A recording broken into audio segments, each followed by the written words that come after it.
Am I live? Am I live? Every time. I don't know if I'm live. So if anyone's watching, I don't know if anyone's watching. If anyone's watching, tell me if you can hear me. Tell me if I'm live. Tell me if I'm on the internet. Tell me if I'm on the telly. No one's watching at the moment, so... so I'm just going to drink a cup of tea for a minute or so until someone shows up. I'm not performing for no one. This is very similar to a recent theatre production I did, where it wasn't quite zero, but we had a capacity of like 120, I think, in the theatre, and like 5 people came to one show. So I'm just going to strum the guitar and wait for people to arrive. Oh, one person's viewing. Hello, whoever you are. You can always comment and say hello to me. And they've gone.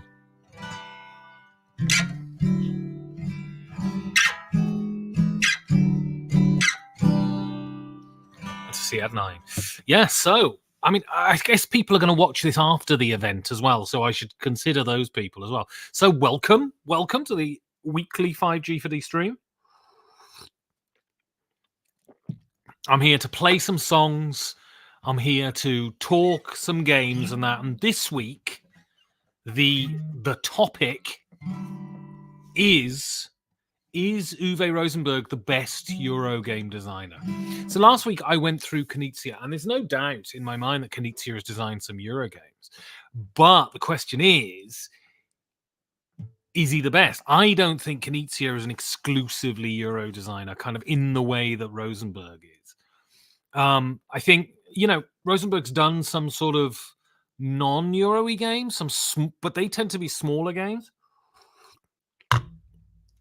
Whereas, some of the Knizia classics, Dooba Dooba Dooba, Modern Art, for instance, the auction games aren't really Euro games. They're something completely different. So the question is Uwe Rosenberg the greatest Euro designer? Because I was putting up a geek list, which I'm gonna share with you. And I was putting up this geek list, and I was surprised at how many Uwe Rosenberg games I've played. And secondly, I was surprised by how consistent he is. There is one cast iron stinker, but mostly his games are absolutely fantastic. And I'm going to go through the geek list, and I'm going to have a look and see where he ranks. And I want you to comment on who you think the best Euro designer is. Is it Wolfgang Kramer? Is it Stefan Feld? Is it Vital Lacerda? Do you think Vital Lacerda games are Euro games? I happen to think they are, but they're kind of a betrayal of what is great about a Euro game for me. But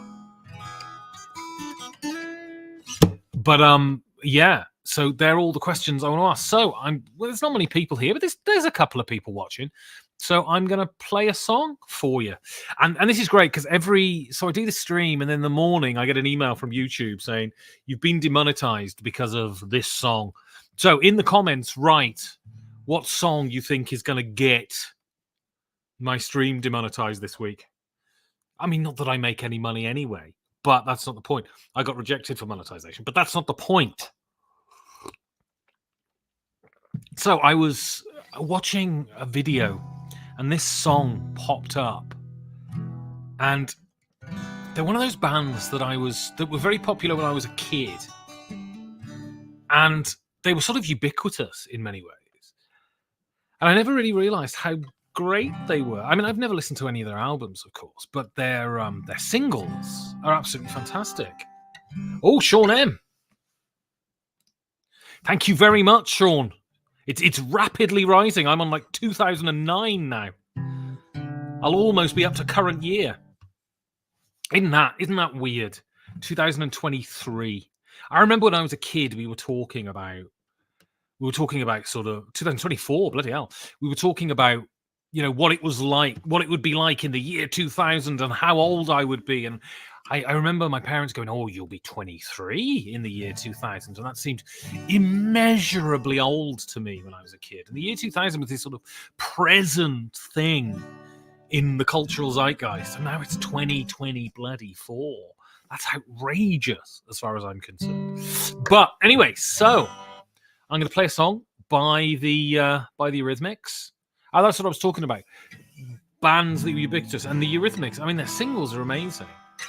And so I'm going to play a song by the Eurythmics because I think this song is fantastic.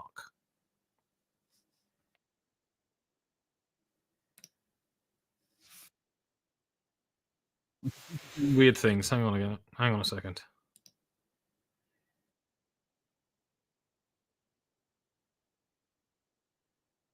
Yeah, simultaneously. I don't want that. Hang on. I don't want it to play the video simultaneously while it scrolls, you see. Don't do that. Sorry about this. All right.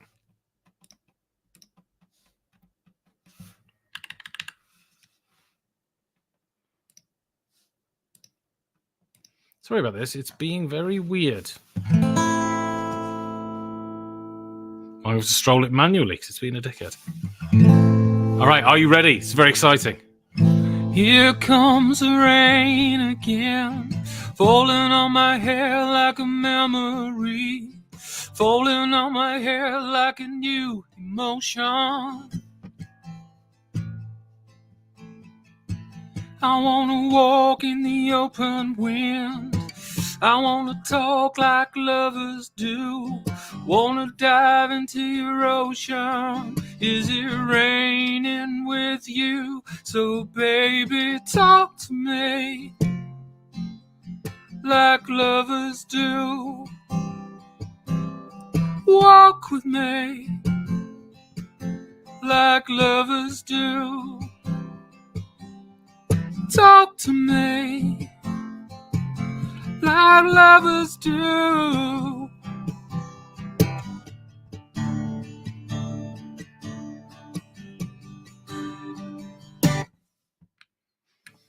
Here comes the rain again, raining in my hair like a tragedy, tearing me apart like a new emotion. I wanna breathe in the open wind, I wanna kiss like lovers do, wanna dive into your ocean. Is it raining with you? So baby, talk to me like lovers do. Walk with me like lovers do. Talk to me like lovers do.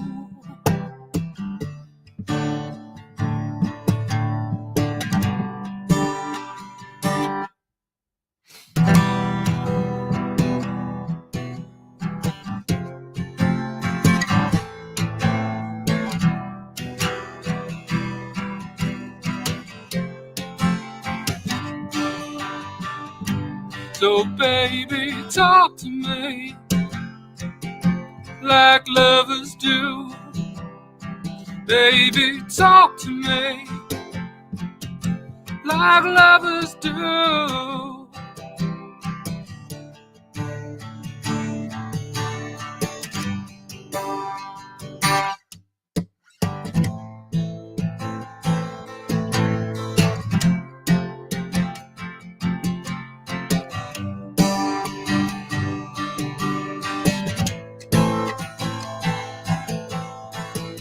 Here comes the rain again, falling on my hair like a memory, falling on my hair like a new emotion.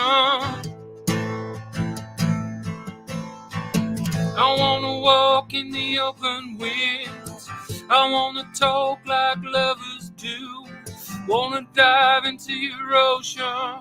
Is it raining with you? Here comes the rain again, falling on my hair like a memory, falling on my hair like a new motion. I wanna walk in the open wind. I wanna talk like lovers do. Wanna dive into your ocean. Is it raining with you? There we go. It's the Eurythmics. The website was doing weird things then. That's a great tune, isn't it? Isn't it a great tune? So, anyway, there we are. Bit of a song there. And now we're going to get to the meat. So anyone watching this, if you have views on Uwe Rosenberg and you think he's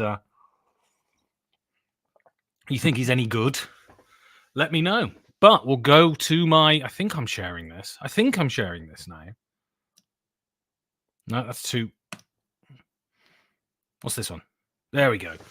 So these are the Uwe Rosenberg games I've played. And as I said, I was really surprised at how great so many of them are. All right, I keep hitting my cup of tea on the bloody thing.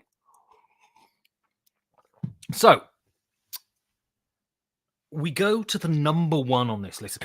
And I just put this list together, and this was just I thought it was the game to kick off with, was this one. Because I still think to this day, this is the Uwe Rosenberg game that he's most renowned for. This is the one that's had the biggest legs. We'll come later to his attempt to make this game more palatable to a broader audience. And while I, broadly speaking, don't think he failed, especially, I certainly don't think he succeeded. Because I think he succeeded. I think his desire was to make that follow-up more popular than this one. And it just isn't. It hasn't had the legs. It hasn't survived as much. And so Agricola, and it's a fact that Agricola is not the first worker placement game. And I was speaking to Martin Wallace at Essen this year, because there is debate as to what the first worker placement game was. And there's an idea that it was one of Martin's games. And even he says he didn't invent worker placement, that it was someone else. I can't remember what game he talked about. And there's two games that sort of catapulted this mechanism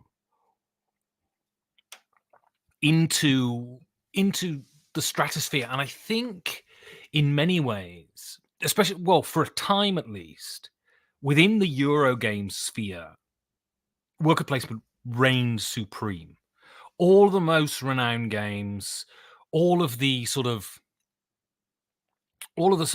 popular games, when people talked about their favorite mechanisms, it was deck building or it was worker placement. And worker placement was really the sort of epitome of what you thought of a Eurogame to be, right? Why? Because I think I was interviewing someone today for the podcast, and they're a war gamer. And they were talking about Eurogames. And they were talking about Eurogames in the sense that they're multiplayer solitaire. And I think it's a very productive way of talking about Eurogames. I think Eurogames could be incredibly interactive. I think Hans Teutonica is a Eurogame. And it's incredibly interactive, you know. Really quite mean and in your face at times. But worker placement is that sort of epitome of Eurogame interaction, I think, in that, you know, you place your guy, and what you're doing is you're not directly attacking someone else. You're just taking something from them. You're occupying a space that they can no longer occupy. And that's a very sort of typical Euro interaction. And worker placement is sort of the acme of this. And I think Agricola, well, there's two games. There's two games that really catapulted worker placement into the stratosphere, I think. And it's Caylus and it's Agricola. And what's fascinating is that Caylus kind of hasn't survived. There was a reprint recently, and I think they tried to soften it. I think that's a really bad idea, because the thing about Caylus, I think, still stands up to this day. Caylus is a fantastic game, but it is harsh. You can screw people over in Caylus. And so they brought a new version out. And as far as I was told, I haven't played it. I've only played the original version. But I was told that it's much more amenable. It's much less unfriendly. And there has been a trend, I think, in recent years for Eurogames to be nicer, to be much more multiplayer solitaire, that you build your own garden and no one can do anything. But the thing is with Caylus, and the thing is with Agricola, these games have a built-in nastiness to them that are sort of intrinsic to what they are as games, and to make them nice is to rob them of their soul, essentially. And when you look at Agricola, it is just, as a package, it is just so wonderful. So this is the first game where Clemens Franz, I think this was the first game Clemens Franz illustrated. And he's very divisive as an illustrator, Clemens Franz, because he does have a simplistic style. He is not a fine artist, right? And he certainly isn't a photorealist. I mean, you have great artists in the board game world, Toole, Webson Santiago, Andrew Bosley, Vincent Dutrait, these really fantastic artists that, in terms of creating detail and something that is closer to the real thing, you could argue are better. But there's something about Clemens Franz art, and I think it's exemplified in Agricola. It's just so there's a German word, gemütlich, which means sort of cozy, comfortable, familiar. And this is what a Clemens Franz game is like. And in Agricola, it is. I think Agricola is a really sophisticated product, and I don't think that should be the thing you should focus on in games. That's for people who are selling games and are thinking about money. But you can't get away from there is a tactility to games, and there is a visual stimulation to games that draws you to them, and you can't get into the mechanisms of a game until you played the game, right? And so there's a real benefit to having something that draws you in, and Clemens Franz art really draws you into Agricola, and he feels like the archetypal Euro illustrator. When you see his work on a box cover, you think that's a Eurogame, and if you're into Eurogames, which I definitely am, you will feel inclined towards it. And so Agricola is clearly a masterpiece. It's clearly one of the best board games ever designed. My problem with Agricola is not that it's mean. That's not my problem with it. But that it attracts such devoted attention. And there are people that are so obsessed with Agricola, that love it to such a degree that playing with them is an absolute bloody nightmare. I have some close friends who are really into Agricola, and you play with them. And so when I was a kid, I got invited to a whist drive. And if you don't know what a whist drive is, whist is a trick-taking game.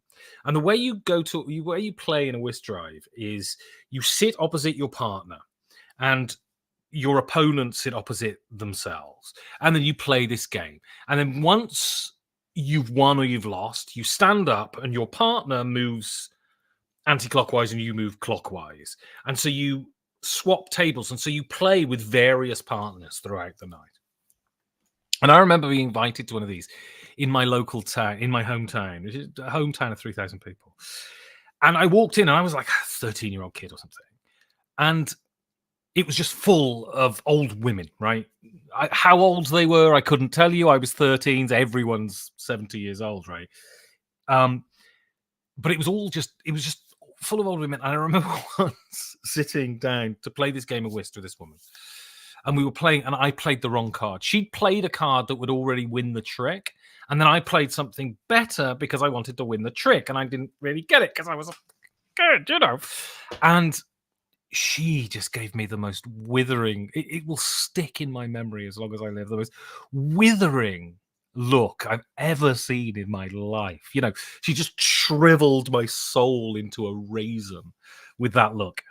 And this is what playing Agricola sometimes with really experienced Agricola players is like. They're truly obsessed with Agricola and deride anyone who doesn't know high level strategy, and that's the problem with this game. Other than that, it is a hard game, and I think a lot of Uwe Rosenberg's difficulty in his games comes from scoring conditions.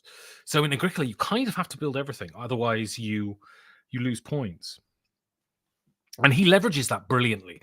And what that does is it leads you into the game, but it also generates stress. And I think tension and stress are really good things in games. If you're not invested, if you're not stressed out, then the game is just flat and boring. And Agricola does this brilliantly. And then the way that the worker placement spaces are revealed as the game goes is just brilliant. It's just brilliant. It really, you know, to a new player, you go, oh, I see all these new things. And for an experienced player, it's about, oh, when is this going to come? How am I going to leverage this? And then on top of that, Agricola is a high-level card game. It is about deck management, hand management, playing cards at certain times, leveraging the ability on cards. I mean, it's truly an astonishing work. And I think it's not my favorite Uwe Rosenberg game. That's coming up in a bit.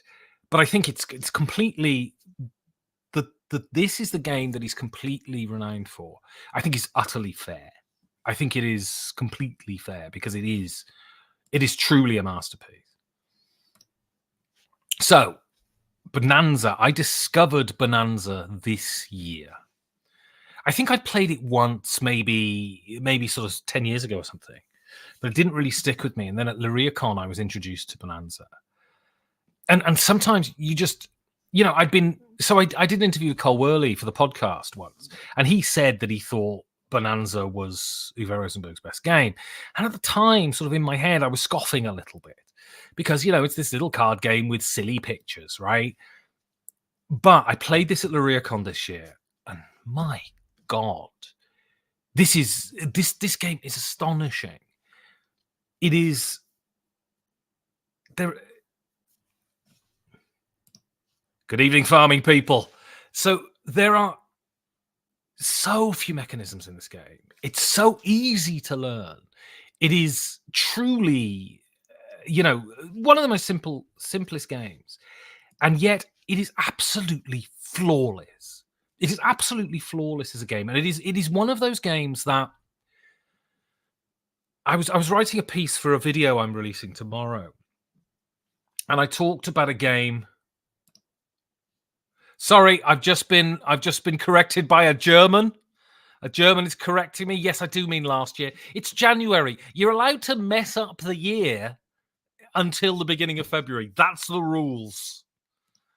And what is that? You're hugging, Betty, by the way. That's a huge brass cat. Are you doing the dirty on your cat with that cat statue? Anyway, so I was writing this piece, and it leverages. What's really fantastic is it uses a mechanism that, when used correctly, just elevates a game and takes it from simple to profound. And it leverages the human psyche. It leverages it brilliantly. It sort of it goes in and sort of pulls all the levers in your brain, and this is why this is a wargaming sort of idea that the players add randomness into the game as well. It's not just rolling dice or something or flipping cards. It's the players add randomness to the game, and Bonanza is infinite in its variability. It's only a deck of cards, but it's infinite in its variability because people are different from millisecond to millisecond. And that makes Bonanza just simply fantastic. I mean, and it shits me no end that people and this is, I think, a problem with a lot of Stonemaier games, is that they're just full of stuff, right? They're full of stuff because there is this idea that stuff equals replayability, and it's just simply not true. Brilliant mechanisms equal replayability, and Bonanza is just replete with the best of all possible mechanisms. It's flawless. I like it more than Agricola. I think it's probably my second favorite Uwe Rosenberg game at this point. I think it's brilliant. And the best Uwe Rosenberg game, I think, up there, probably the best Euro game. And when we're talking about is Uwe Rosenberg the greatest Euro designer, I think he's designed the greatest Euro game, and that is Le Havre. Le Havre is astonishing. I was, again, at Lariacon, and me and famed board game designer Isaac Shalev were stuck for something to do. Everyone else was in a game. And so I said, let's play Le Havre. And Le Havre plays brilliantly with two. I mean, it's a really great two-player game. There's a two-player version, which we'll come to later. And I don't see the point in it, really, because Le Havre is perfect with two. And we sat down and we played Le Havre. And he was so... You can see that look in someone's eyes when they've played something that is just amazing. And you could see that in Isaac's eyes. I did a play called Isaac's Eye once, actually. You could see that in Isaac's eyes when he'd finished playing this game. You know, the sort of pupils are dilated, and that's sort of when someone's exhilarated. You could see the adrenaline has gone through their body and their sort of eyes are bugging out of their head. And he was like that because this game is just, and it's one of those, I talk a lot about arc in games, the arc of a game, that it shouldn't feel at the beginning like it does at the end. And Le Havre, it feels, because it's either, you know, do an action or take resources, it seems very reductive. And you sort of think, I can't do anything, right? And yet by the end, your turns are so powerful, and you're leaving fish to rot on the docks, and you're able to do a million things and build a million things and ship a million goods and score a million points. And it is that, and it's imperceptible. That's the brilliant thing about Le Havre. It's not like, oh, and here we stop the game, you get given loads of points or loads of power-ups, and then you're stronger.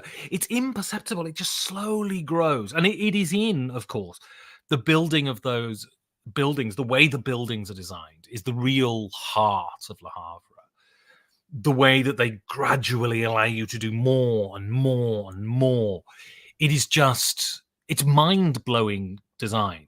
It is, I was writing about Concordia today, and I've spoken to Steve about this. He says he'll teach me how to pronounce it. It's Le Havre, isn't it? That's what I thought. Betty speaks French. Le Havre? That's what I thought. Anyway, so,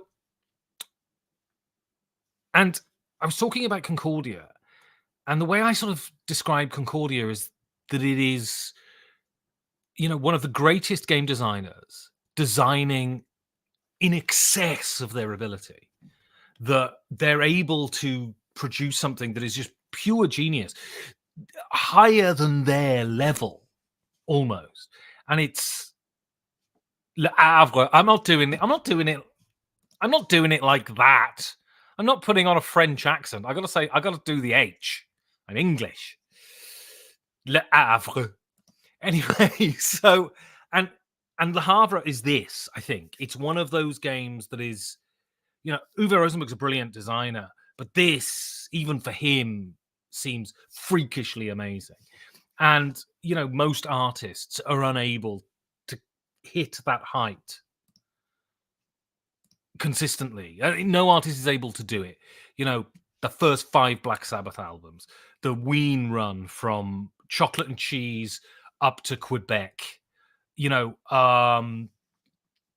the first 3 Tarantino movies, you know, people hitting an incredible peak. It's unsustainable, and Le Havre is the peak of Uwe Rosenberg.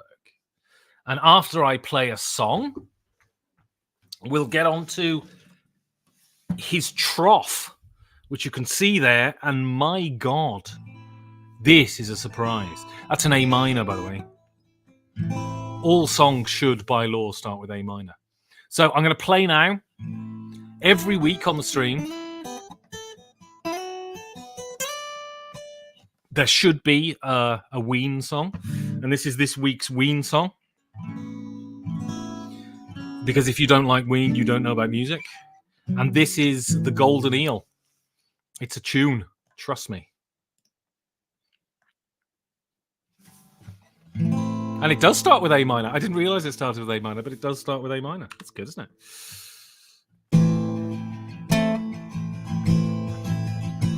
I'm going to play with a pick. Sitting alone in the den, watching the eel. Help me find my way home, watching the eel. Burrows its head in the sand. Daylight has come. There shall be rest in a while. Daylight has come. I cannot reveal the words of the golden eel. Who can explain all these thoughts racking my mind? An endless barrage of shit racking my mind. The eel, he offered his help, I can't understand. Speaking its truth from the bank, now I can see. I cannot reveal the words of the golden eel. I cannot reveal the words of the golden eel.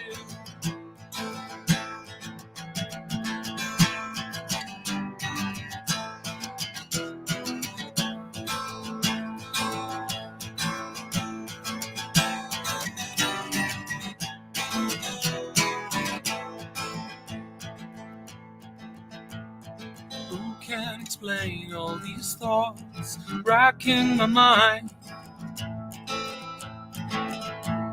An endless barrage of shit racking my mind.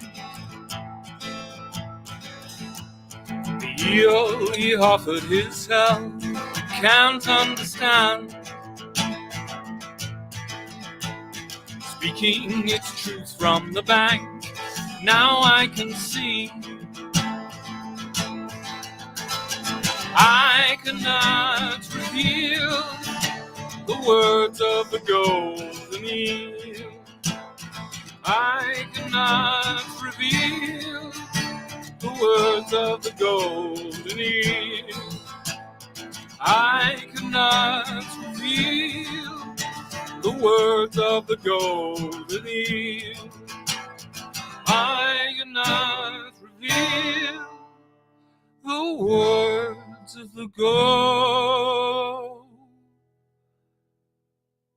eel.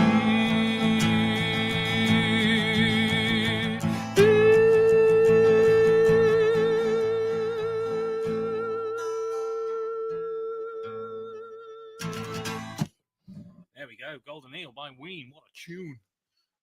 What a tune. They are the greatest band. And I am like every Wean person. Thank you very much. I'm like every Wean person, completely obsessed with Wean. Anyway, so we go from the sublime to the shite. Hangist is a real outlier for Rosenberg, I think, in that it's crap. And not only is it crap, it's broken. And not only is it broken, it's published by one of the best publishers in the industry. It's a lookout game. Their games range from sort of mediocre to absolutely top level, but they're never broken, they're never shite, they're never amateurish. And Hangist is just crap. Hangist is crap. I'm not saying anymore. Gates Loyang is from his classic sort of early run. Agricola, Le Havre, Gates of Loyang. I'm trying to think of other ones. And these are just, they're just sort of archetypal Uwe Rosenberg before he sort of went into a different area that I'm going to get to in a bit. And it's just, again, Gates of Loyang, it's not top tier Uwe Rosenberg, but it's fantastic. And what is so great about these early big box Uwe Rosenberg Euro games is that they're just very tight. There's no bagginess. There is no sort of... There's no bagginess. There's no extraneous mechanics. And I'm often very... Again, it comes into game arc thing. This idea that I think a game should lead you into it. This is why, and we'll come to this later, I'm not a fan of sort of open worldy games. I like a game to be constrained in its design. And so you have a path through the game. It doesn't railroad you, but it holds you by the hand. If you look at Agricola, that is absolutely perfect, right? You get a limited amount of worker placement spaces before you then go into the meat of the game. Le Havre, you have those 3 buildings at the top that are quick to build, that give you resources. And so you understand the game teaches you as you play, because you can know how to play a game. You can know, oh, I put a thing here at this point and put a thing here at this point. But what you don't know is what to do. And the game indicating that to you, rather than just leaving it all up to you, I think is a sign of real great game design. And these early Rosenbergs do that. So this was the next one, Patchwork. This was my second favorite Rosenberg for a long time. I think Patchwork is fantastic. I think it is, again, he is a designer that can do very involved, big, heavy Euro games, and at the same time can do something very simple that plays in 20 minutes. And what's so brilliant, again, this is a great example of Uwe Rosenberg using scoring punishment to encourage tension in a game. And also to hint at what you need to do. It's an instruction. The fact that you lose 2 points for each empty space tells you what you need to do. But, and again, this is sort of classic Uwe Rosenberg, a classic sort of Euro design in the sense that there's no sort of direct competition, but people taking your stuff. But what that does, I remember the first time I played it. Often when I first play a game, I'm crap.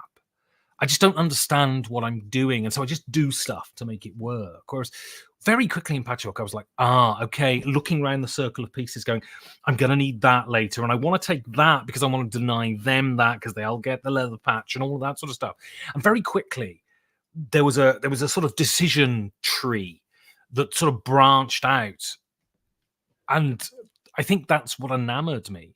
So he's done many polyomino games since, and none of them come close to the simplicity, the purity and simplicity of Patchwork. It's just, it's one of these amazing Uwe Rosenberg games that is almost perfect, right? And it's brilliant. So Atiwa was the big box Uwe Rosenberg from a couple of years ago from Lookout. And he'd gone through a phase of doing really heavy games. And Atiwa came out, and it's light. And it was really surprising. Now, this isn't top-level Rosenberg either. It's a great game. It's really enjoyable. And it's got fruit bats in it and all of that sort of stuff. And they were saying it was kind of the light Feast for Odin. Feast for Odin? Yeah, that's right.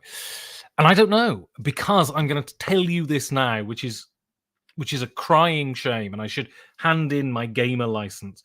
I haven't played a Feast for Odin. And we've been trying to set it up for the last few weeks and just can't get around to it. People drop out, it gets cancelled at the last minute, I get sick, But I don't know how similar this is, but it's a nice one. It is, I would say, if you're just getting into gaming and you don't have a lot of experience, you would play a T1 and go, bloody hell, this is amazing. This is what? These games do this? And that was, I remember when I first got into gaming, I would sit there and I was just shivering with this sort of excitement. And I would just have to go, this game is amazing. Because I was just so excited by everything. That is the beauty about getting into something initially, before you get all jaded, that everything's massively exciting because everything's a new discovery. And a Tiwa would be an amazing new discovery if you hadn't played Uwe Rosenberg games that are better.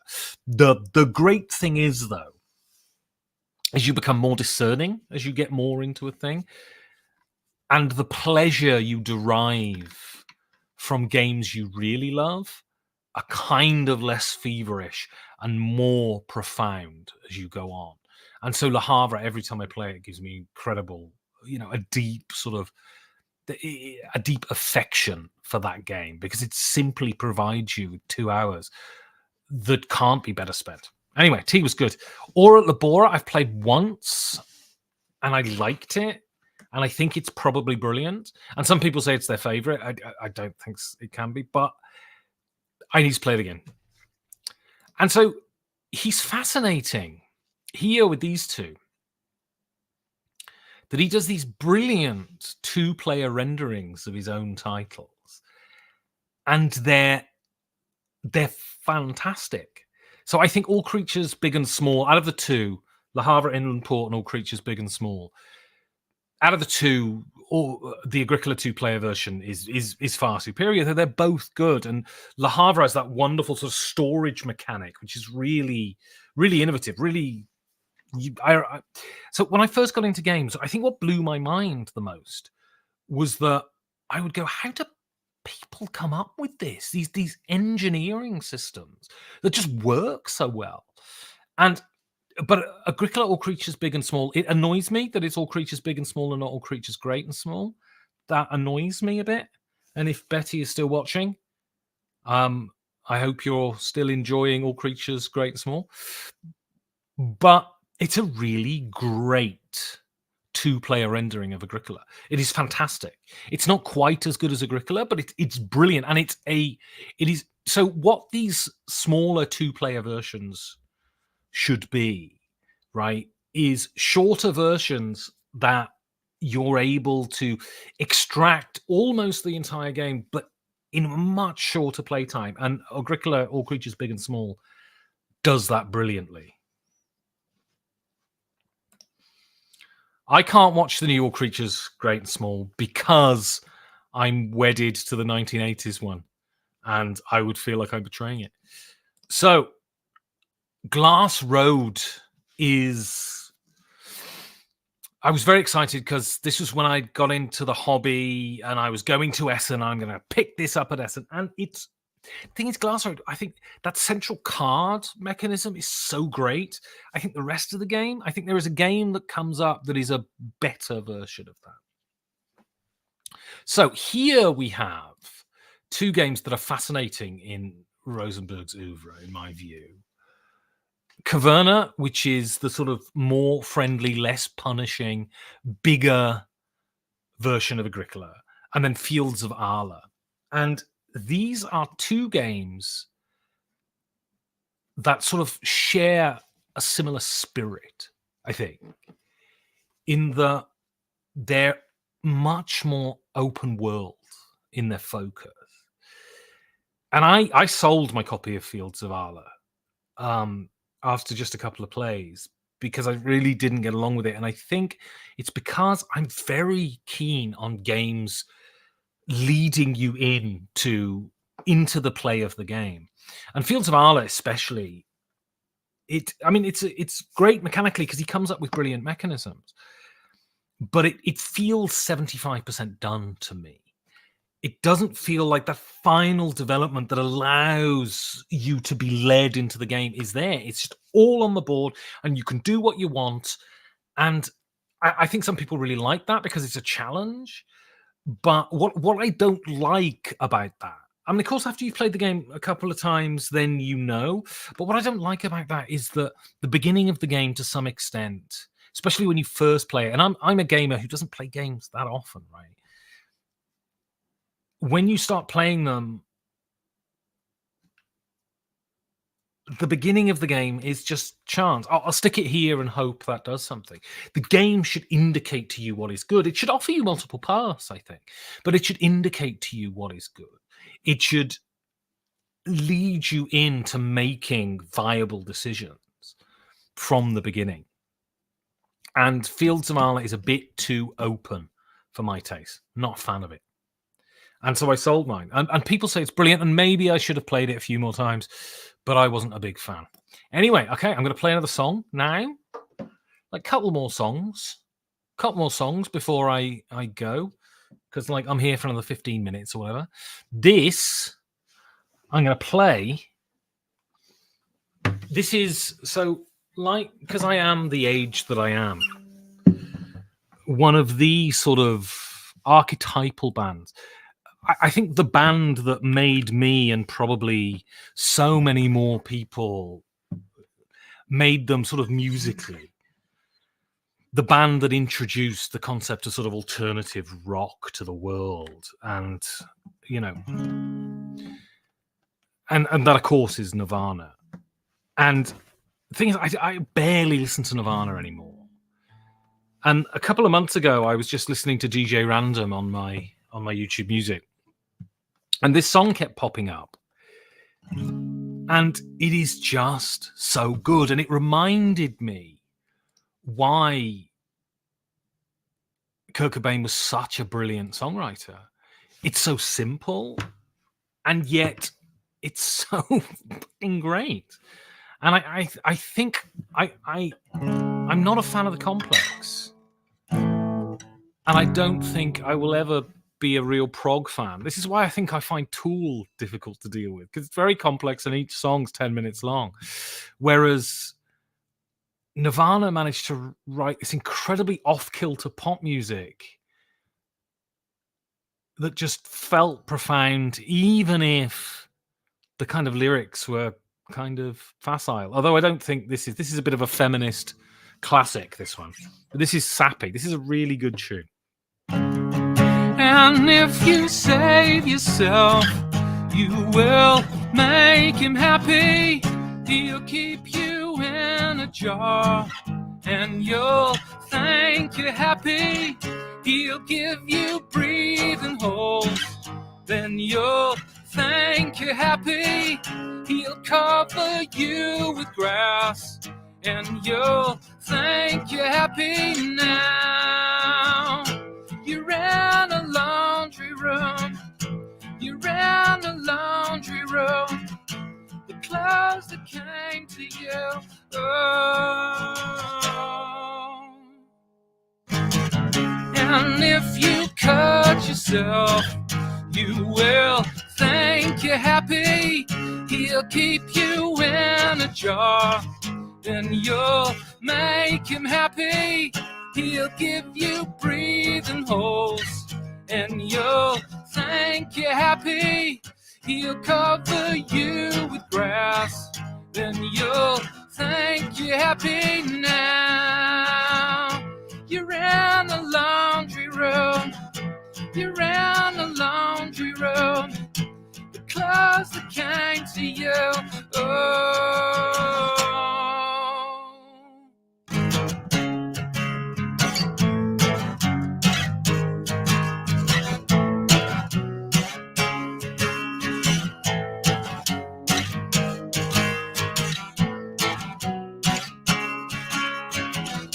You're in a laundry room.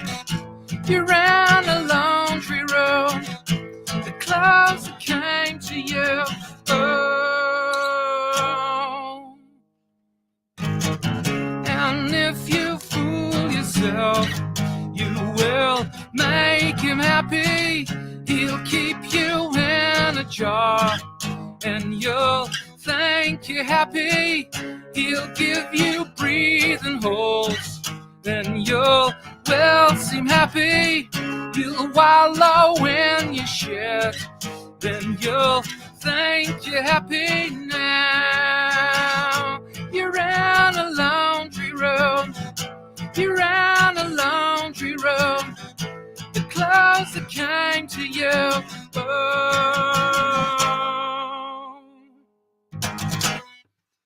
And what's so amazing about Nirvana, about Kurt Cobain, is he just wrote the catchiest tunes. This is 4 bloody chords. I mean, it's as simple as all hell. And I pick up the guitar and I noodle around with it all the time. And I cannot write something that is just so bloody catchy and yet so bloody simple. It's fantastic. Marcus Brisman, welcome, all the way from Denmark. Fantastic. Love me some Nirvana. My favorite is Lithium. Lithium's a cracking tune, and I should play it on here one week. All right, so let's continue. So Cottage Garden is when it felt like he was in his sort of phoning it in phase. It's fine, Cottage Garden, and it leverages those. I am a git. It leverages those polyomino things, and it was that succession of Spielwiese polyomino games, and all of them more blander than the last one. Like, fine and all, but like, he doesn't do bad games apart from Hangist. But none of them. I think I've still got Cottage Garden somewhere, but I never think about playing it. Now, if we're talking about a game, so Glass Road has a great reputation, but I think the better Glass Road, and it is, I think, his best game in years, is Nusfjord. Nusfjord is absolutely fantastic. So the problem with Glass Road is that brilliant central mechanism, but it never feels, the game just, the arc is slightly off. You never feel like you quite have enough time to do something satisfying. Whereas Nusfjord, very simple. It has that really, how you come up with that idea of passing the fish around at the beginning. Again, he comes up with these astonishingly original ideas and manages to implement them in a faultless way. And Nusfjord, again, I was interviewing someone for the podcast today, and they were talking about how they play 18xx games, and it feels like they're doing their taxes right. And it's so bizarre that you would be engrossed on something that's essentially a spreadsheet. And yet, and if you'd have told me in my 20s, before I discovered games, if you'd have told me that I would be raving about a game that is about fishing in Norway, I would have thought you were crazy. I mean, it makes no sense, right? The dwarves and the elves and all of that kind of makes sense. Classic nerd stuff. But so many Euro games, I am obsessed with selling pumpkins, right? And it's so bizarre. And yet, Nusfjord is brilliant. It's really tight. And it's another one of these, it's a light game that is super profound, super difficult. And again, he, like Agricola, he designs these decks that give such a different feel to the game every time you play it. It's brilliant. Nusfjord is the best game he's designed in years, I think. Hallertau is a heavier game from him. Feels very Uwe Rosenberg. And I was going to say something demeaning then, but I'm not, because I don't mean it.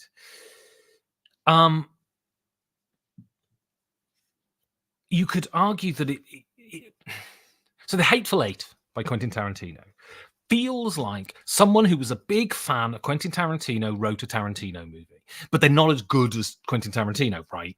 And so it feels like COD sort of undergraduate level Tarantino. And I was going to say that about Hallertau, but it's not true. Hallertau is really, really good. It's just not up there with his greatest. The next one, Oranienburger Canal, I haven't played as much as I should. Two-player games in my game group are hard to play because I often play with more people. But Oranienburger Canal will always have a place in my heart. Firstly, I did some videos for it. I did some voiceovers for it, so it earned me some money. But secondly, and most of you watching this know, but I will get it down from the shelf.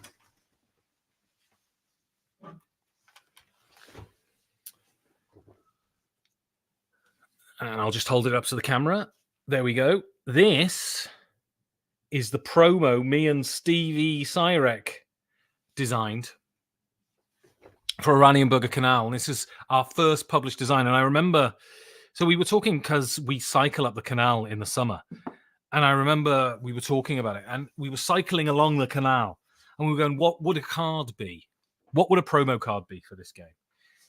And sort of Steve came up with half of it. I came up with the other half. It was truly collaborative. We both sort of banged it off each other and came up with this design. And then I, you know, sort of wrote it down on the phone and that. And I said, I'm going to write to Uli. And I'm just going to see if Uli will publish a promo for it. And I spoke to him and he said, yeah, sure. What does it do? It didn't even ask me what the bloody promo card did. But the thing is, the promo card works. It's a proper design. It fits in with the game and it gives you loads of cool benefits. And it does something that none of the other promo cards do. You can build bridges with it. None of the other cards allow you to do that. So it's sort of unique as well. And I knew I made it. So I'm not credited as the designer on Board Game Geek because we messed it up somehow, and I need to work out how to do that. But I knew I'd made it when I found out that this is a free promo. It was given out at Spielworks, and I was giving it out to people at Essen. And I knew I made it when someone on Board Game Geek was selling it. Let's have a look, shall we? Because that's the last one on my list. Let's have a look if it's for sale. Oranienburger Canal. Here we go. Cafe am Canal promo card. I think the German's correct there. So, Essenspiel 2023 promo card. When activate... They've missed out the U. When you activate this card, you can build 1 or 2 new bridges if you built a canal or path near this card. That's correct. So, no reviews. No one's reviewed it yet. And there we are, look. On the geek market. €5. 2 copies. You can buy a copy for £5. So I've got like 50 here. That's like what? What's that? £50? No, that's more. My maths is terrible. 50 times 10, £500. It can't be 5. But people aren't going to buy it. But I've got £500 worth of promos in the house or whatever. Very exciting. So yeah. And so the question is, looking at that list, right?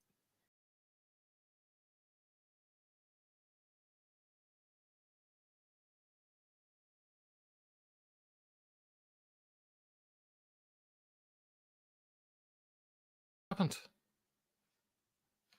Something happened then. Anyway, people are still watching. Anyway, yeah. Looking at this list of Rosenberg games, is he the best Euro designer out there? And you look at so many classic games: Agricola, Le Havre, Gates of Loyang, Atiwa, Ora et Labora, Nussfjord, Hallertau, Oranienburger Canal. I mean, I think it's undeniable, right? He is the best.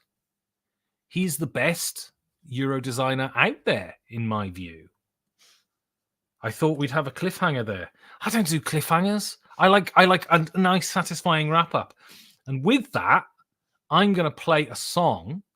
And if you give me 2 seconds, I just need to quickly reload.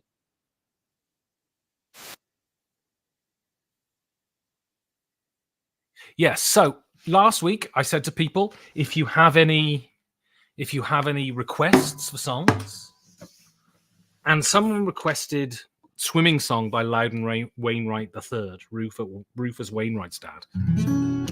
And so I learnt it. And it's actually played on the banjo originally, but I bust my banjo string. Now, I can't play the banjo. I did have a banjo once, but it got lost in the mists of time. And I should have learned how to play it. I should get another banjo. That's all right, isn't it? Sounds all right. So this is called The Swimming Song by Loudon Wainwright III. And it's a lot more upbeat in his version. I'm doing a sort of slowed down indie moan version.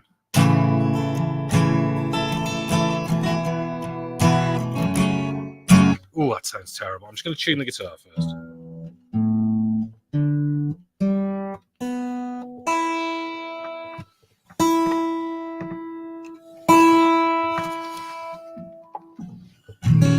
And there's something wrong with my guitar, so putting the capo on the second fret.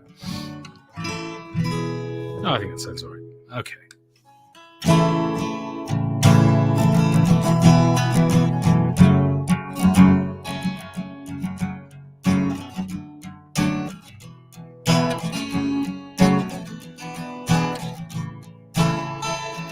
This summer I went swimming, this summer I might have drowned, but I held my breath and I kicked my feet and I moved my arms around. I moved my arms around. Oh, this summer I swam in the ocean, swam in the swimming pool. Salt my wound, chlorine my eyes. I'm a self-destructive fool. I'm a self-destructive fool. Oh.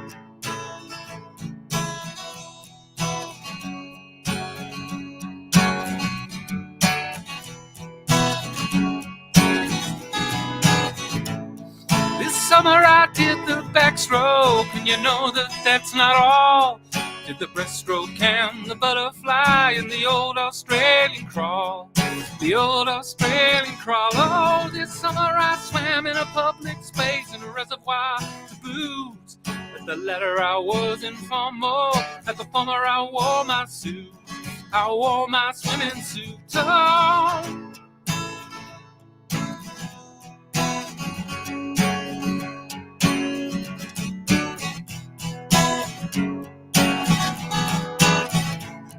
This summer I did swan dives and jackknives for you all. And once when you weren't looking, I did a cannonball. I did a cannonball. Oh, this summer I went swimming. This summer I might have drowned, but I held my breath and I kicked my feet and I moved my arms around. I moved my arms around. Oh.